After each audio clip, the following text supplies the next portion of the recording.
చూస్ country delight, live better. ఇప్పుడే country delight యాప్ని download చేసుకోండి. Welcome to Prajakot. ఇవాళ మన ప్రజాకోట్లో ఒక వింత సమస్యని చర్చించబోతున్నాం. ఆ వింత సమస్య ఏంటో తెలుసా? ప్రజాస్వామ్యంలో ఒక దిక్కుమాలిన దరిద్రమైన సంప్రదాయం. నేను ఆ మాటలు ఎందుకంటున్నా అంటే 11వ తేదీన తెలంగాణలో జరిగిన గ్రామ పంచాయతీ తొలి విడత ఎన్నికలు, వాటి ఫలితాల తర్వాత కనిపించిన ఆ దిక్కుమాలిన దరిద్రమైన సంప్రదాయాన్ని మీ ముందుకు తీసుకురావాలనుకుంటున్నాను.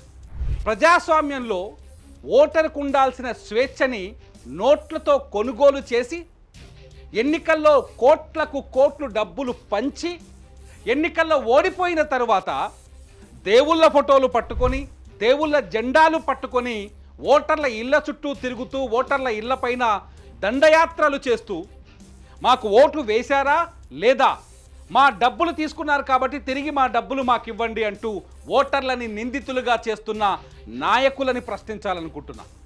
కేవలం నాయకులనే ఎందుకు ప్రశ్నించాలి అని మీకు అనుమానం రావచ్చు. నాయకులనే కాదు, ఓటు కోసం డబ్బులు తీసుకున్న ఓటర్లని, అమ్ముడుపోయిన ఓటర్లను కూడా ఇవాటి ప్రజాకోర్టులో ప్రశ్నించాలనుకుంటున్నా. ఇవాటి ప్రజాకోర్టులో ఎవరు నిందితులో తేలుద్దాం. ముందు ప్రజాకోర్టులో అసలు జరిగిన సంఘటనకు సంబంధించిన కొన్ని దృశ్యాలను చూడండి.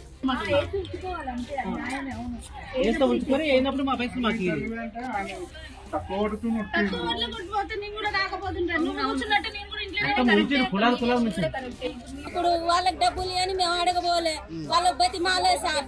వాళ్ళ అవసరం వాళ్ళు ఇచ్చిర్రు. రాత్రి పగులు 10 ఇంటికి పండుకున్నా కూడా లేపి మమ్మల్ని ఇబ్బంది పెట్టి వాళ్ళు డబ్బులు ఇచ్చి సార్ ఇక్కడ వచ్చి పొద్దున 6 నుంచి మమ్మల్ని ఇబ్బంది పెట్టి ఇంటింటికి తిరిగి ధర్మా బట్టి జెండా బట్టి మా ప్రమాణం చేసినా సార్, మీకే వేసిన ఓటు ఇవాళ లిస్టు నేను జంగిలి కూడా వేయకుండా మీకు వేసినా అంటే జెండా బట్టా, మా జెండా బట్టి అని భార్య భర్తలకు ప్రమాణం చేపించారు. అరే, మహబూబాబాద్ జిల్లాలో ఒక వ్యక్తి ఒక ఊళ్ళో, నేను ఊరి పేర్లు ఇక్కడ చెప్పాలనుకోవట్లేదు, అది సోషల్ మీడియాలో వైరల్ అయ్యాయి. అట్లాగే నల్గొండ జిల్లాలో కూడా నార్కెట్పల్లి మండలంలో ఒక విలేజ్ పేరు, నేను ఆ విలేజ్ పేరు చెప్పదలుచుకోలేదు, ఆ విజువల్స్ కూడా సోషల్ మీడియాలో వైరల్ అయ్యాయి. సర్పంచ్ ఎన్నికల కోసం గడిచిన 15 రోజులుగా ఎత్తుకు పై ఎత్తులు వేస్తూ అవతలి అభ్యర్థిని ఓడించాలనే కోరికతోటి ఓటర్లకి డబ్బులు పంచిన నాయకులు ఉన్నారు. చాలా చోట్ల, చాలా గ్రామాల్లో జరుగుతోంది. నిజంగా చెప్పాలి అంటే గ్రామ పంచాయతీ ఎన్నికల్లో ఒక ఓటు 2000 నుంచి 5000 రూపాయలు అమ్ముడుపోతుంది. ఎందుకు సర్పంచ్ ఎన్నికల్లో అతను డబ్బులు పంచాలనుకుంటున్నాడు సర్పంచ్ అభ్యర్థి అంటే, ఆ ఊరు పైన అజమాయిషీ కోసం, ఆ ఊరు పైన పెత్తనం కోసం, ఆ ఊరికి తను సర్పంచ్గా ఎన్నికై ఒక చరిత్రని సృష్టించాలనుకోవడం కోసం. పదవి కావాలనుకున్నవాడు, ఎలాగైనా పదవిని చేజిక్కించుకోవాలనుకున్నవాడు ఓటర్లని లొంగ తీసుకోవడం కోసం డబ్బులు పంచాడు. అరే భయ్, నువ్వు డబ్బులు ఇస్తే ఎవడు తీసుకోకుండా ఉంటాడు ఈ మార్కెట్లో? సర్పంచ్గా ఎన్నికైతే అధికారం నీ చేతికి వస్తుంది, ఓటర్ చేతికి రావట్లేదు. ఆ అధికారం వస్తే ఊరు మీద 10 దోచుకోవాలనుకుంటున్నావో, లేకపోతే ఊర్లోకి వచ్చే కాంట్రాక్టులు నువ్వే తీసుకోవాలనుకుంటున్నావో, ఆ డబ్బులు ఎలా రికవరీ చేసుకోవాలో ఆలోచన లేకుండానే నువ్వు పంచుతున్నావని ఓటర్ ఎప్పుడూ ఆలోచించడు. ఓటర్ ఎలా ఆలోచిస్తాడంటే, సర్పంచ్ అయ్యేందుకు ఈయన 2000 ఇస్తున్నాడు అంటే మన దగ్గర నుంచి ఖచ్చితంగా 4000 దోచుకుంటాడు అని. సర్పంచ్ అయ్యేందుకు ఈయన 5000 ఇస్తున్నాడు అంటే మన దగ్గర నుంచి 10,000 ఖచ్చితంగా దోచుకుంటాడు అని ఓటర్కి ఆ క్లారిటీ ఉంది. సరే, తీసుకున్నాడు. ఎలక్షన్స్లో పోటీ చేశావు, ఓడిపోతావో గెలుస్తావో నీకే తెలియదు, ఆ ఓటర్కి ఎలా తెలుస్తుందరా నాయన?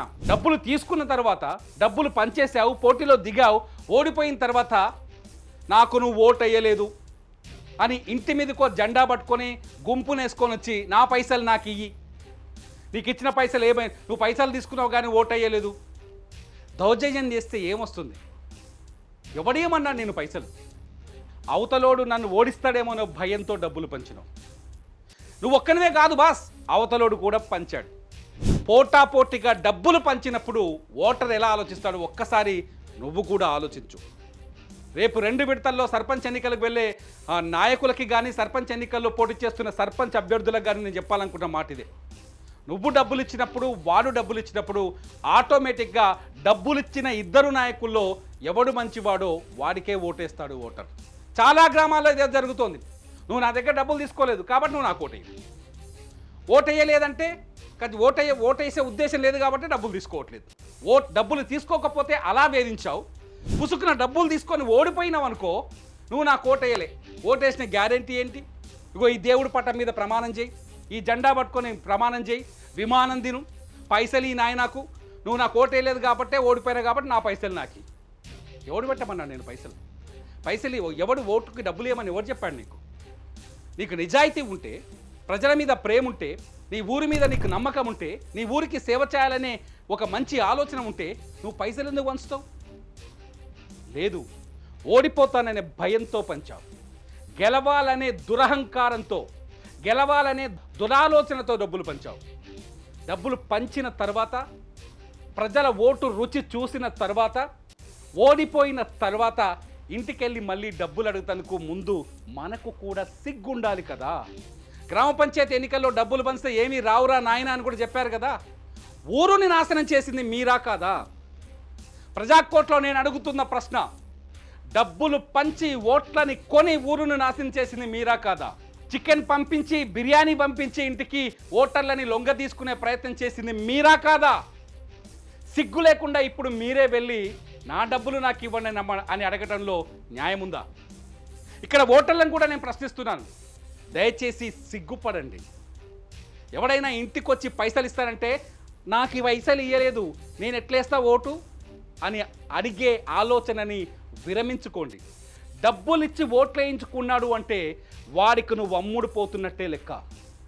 డబ్బులిచ్చి ఓట్లు వేయించుకున్నాడు, నువ్వు ఓటు కోసం నువ్వు డబ్బులు తీసుకున్నావంటే నీ 5 ఏళ్ల స్వతంత్రాన్ని, నీ 5 ఏళ్ల అధికారాన్ని వాడి చేతిలో పెట్టినట్టు లెక్క.